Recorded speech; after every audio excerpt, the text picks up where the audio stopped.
বিসমিল্লাহির রহমানির রহিম। আলহামদুলিল্লাহ। বাংলাদেশে ইসলাম প্রচারের ইতিহাস জানতে ১০০টি ঐতিহাসিক মসজিদে পবিত্র জুম্মার সালাহ আদায়ের নিয়তে আজ ২১/৬/২০২৪ তারিখ আমার ৪৪তম ভ্রমণ। রংপুর জেলার গঙ্গাছড়া উপজেলা গজঘণ্টা ইউনিয়নের ছালাপাক গ্রামের তিস্তা নদীর তীরে অবস্থিত আনুমানিক ৩০০ বছরের পুরাতন ছালাপাক জামতলা জামে মসজিদে আদায় করলাম। একজন প্রত্যক্ষদর্শীর মতে মসজিদটি তিস্তা নদীতে অন্তত ৭ বার ভাঙনের পর বর্তমানে ৪০-৫০ বছর ধরে বর্তমান জায়গায় বিদ্যমান আছে। মসজিদটির ইতিহাস: কয়েক প্রজন্ম পূর্বে তৎকালীন কামেল ব্যক্তি মরহুম মাওলানা মাইনুদ্দিন ওরফে জ্ঞানা মুন্সি এর পিতামহ ভারত থেকে তিস্তা নদী পাড়ি দিয়ে অত্র এলাকায় আগমন করে ইসলাম প্রচার শুরু করেন।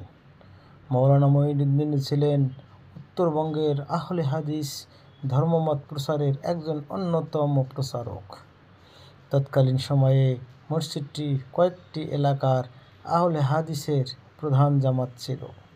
সেই কারণে মসজিদটি অত্র এলাকার ঐতিহ্য বহন করে এবং ওই বংশের বংশধরগণ কয়েক প্রজন্ম ধরে ওই মসজিদের খতিবের দায়িত্ব পালন করেন। কয়েকবার মসজিদটি নদী ভাঙ্গনের শিকার হলেও বর্তমান জায়গায় প্রায় ৪০-৫০ বছর ধরে স্থায়ী আছে।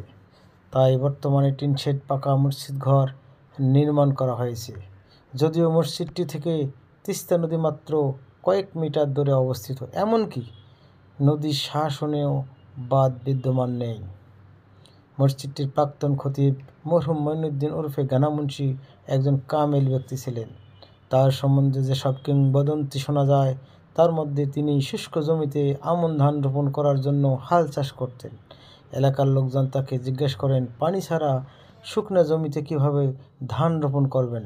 স্থানীয় ভাষায় বলতেন, কিভাবে রোয়া গাড়বেন? তিনি বলতেন, আল্লাহর রহমত হলে বৃষ্টি হতে কতক্ষণ।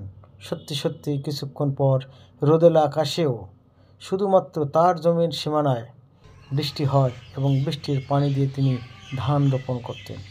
এছাড়া যদি ধান রোপণ করার কামলা পাওয়া না যেত বা কামলাকে দেওয়ার মতো টাকা না থাকতো, তাহলে তিনি নিজে বীজতলা বেসন ধান জমিতে ছিটিয়ে দিয়ে আসতেন এবং অন্যদের জমির থেকে তার জমিতে সবচেয়ে ভালো ধান হতো।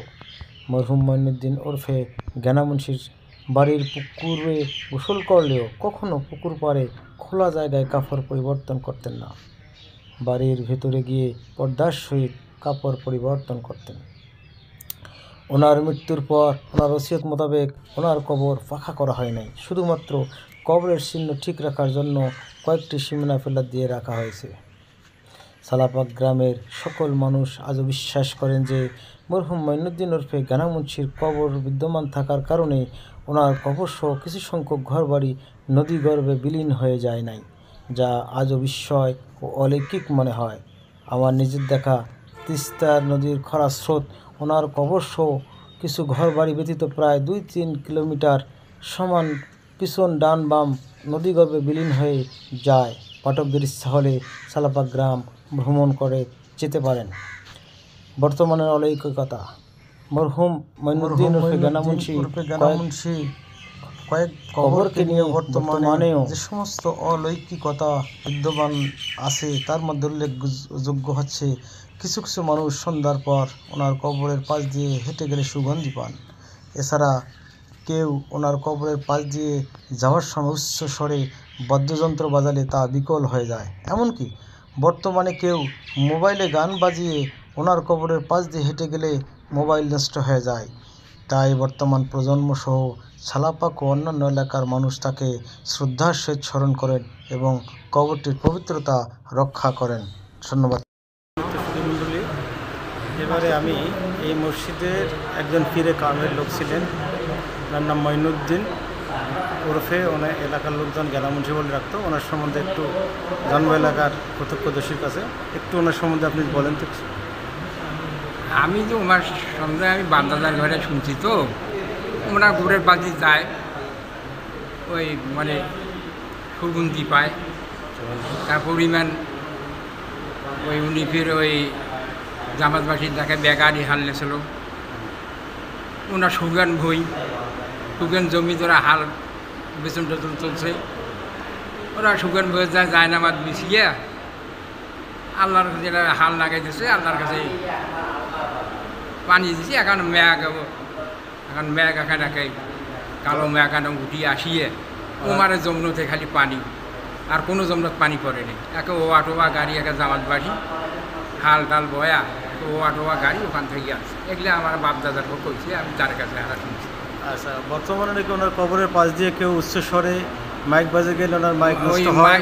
মাইক ওই শহরে মাইক বাজাছিল ও মাইক বন্ধ হয়ে গেছে মানে আওয়াজ আবার পাই নাই ডালিয়ে যাবার পাইনি ওই মাইক ওখান ওই বগল দিয়ে যাবার ধরছিল ডালিয়ে গেল হয় নাও ও আর যাবার পাইনি মৈপুর থেকে নাও লোক গিয়ে ঘুরিয়েছে।